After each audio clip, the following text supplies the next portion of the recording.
Now we're gonna use this net to catch that big female that escaped, and then you'll get an idea of how big that ray really is.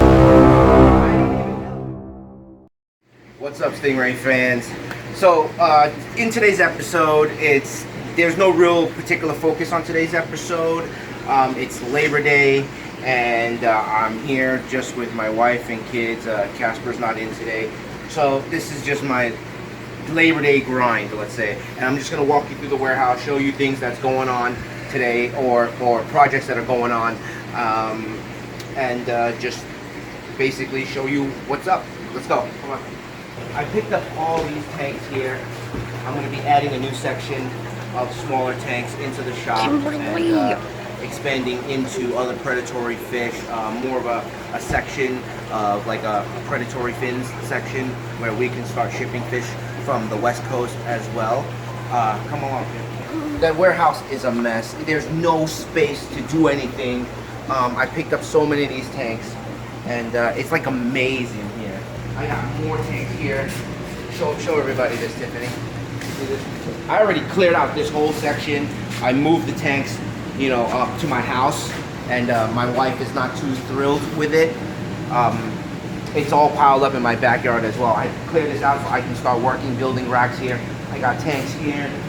These are tanks going to predatory fins. This is the rack system for predatory fins. See, there's more tanks here. It's all cluttered up here. And then I brought back all these filters. Look at this. Slowly. So we got all these pumps. Show them the pumps. Just basically, I picked up a lot of used equipment and used tanks, and I'm gonna have to clean it all up. That's one of the downsides of picking up used stuff, is that you gotta clean it all up and get all that grime and nasty stuff out of it. But yeah, there's gonna be a lot of work, you know, in store for me these next couple of weeks, and I'll try to film what I can as I'm building the racks and putting in the new system. I'm sure a lot of you guys are curious about that. And let's see what else is going on here. Oh my goodness, look at this. Let's see, look, let me show everybody. My floating cage fell off the ledge, and then the big female that I had in here escaped. That's her right there.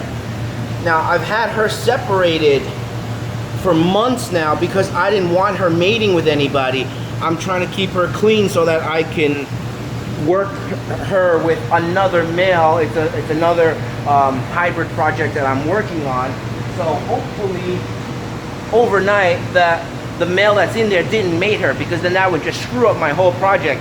But this is not good. I'm gonna have to get her back into the floating cage here and see, and just pray that that this male here didn't mate her last night. All right, let me get what I need and get ready to put her back up. All right, I'll be right back.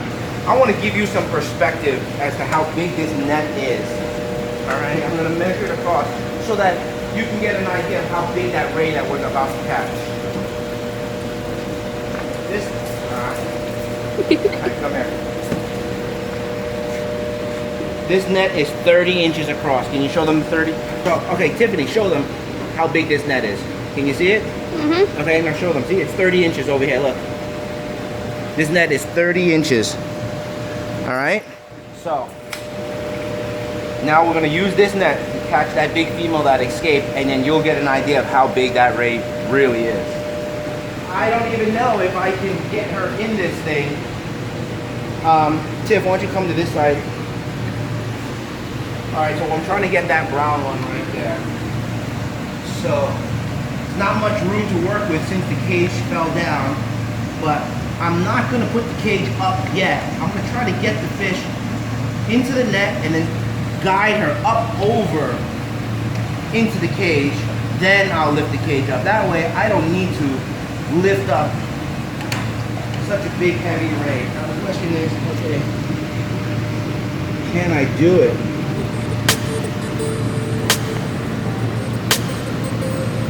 Let's see. My God. And they're so strong. it's hard to get them into this. No.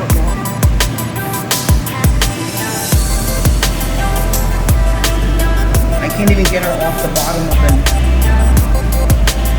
At this size, there's so much strength to them, and they suction themselves to the wall.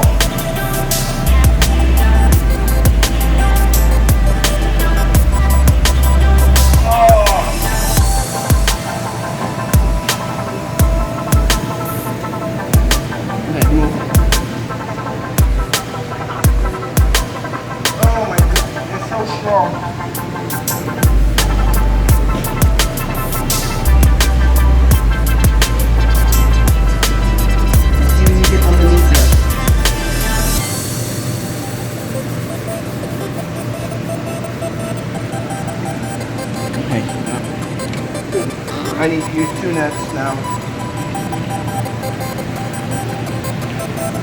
The smaller net to just get under the edge of her disc so I can glide the bigger net underneath her.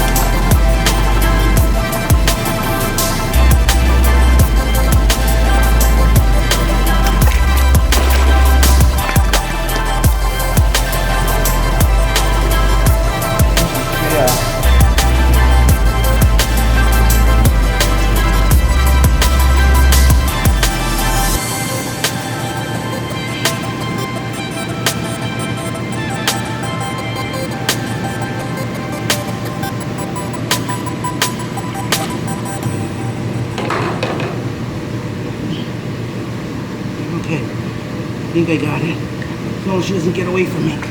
Oh my goodness, look at this.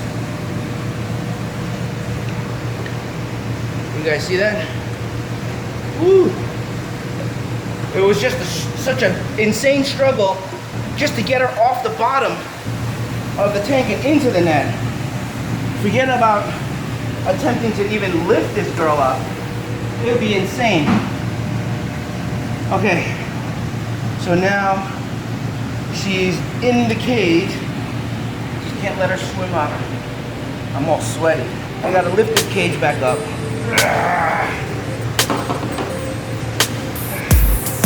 There we go. Got that one on the rail. Now I'm gonna lift this side. Oh. Now it fell off. Oi, can you help me?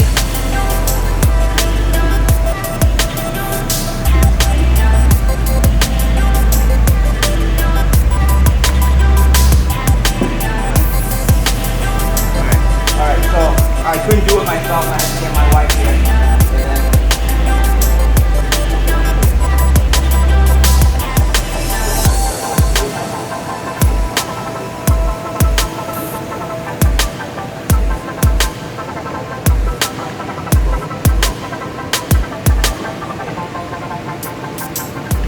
Alright, good. Alright, I got it back up on the rails. I got the fish back into her floating cage. There she is. What a beauty. She's a little bit stressed out right now. It was very hard for me to get the net underneath her. The net probably scraped up her skin a little bit. See, everybody's like kind of just sitting there not moving because I probably disturbed the tank too much. Wow. Whew, my goodness. That wasn't as easy as I thought it would be. Catching that ray was quite difficult, and then getting the cage back up on the rails. All right, well, that's it for now, and then I'm gonna move on to some feeding and some other things for the day, and I'll show you a little bit of that when I get to it, all right? See you in a little bit. So, I wasn't kidding when I told you I had a whole bunch of these tanks back in my house. Check it out. Hey, what are you doing in there? Look at this. Come over here and show them. Okay? The whole thing, all tanks. My wife is not too happy with that.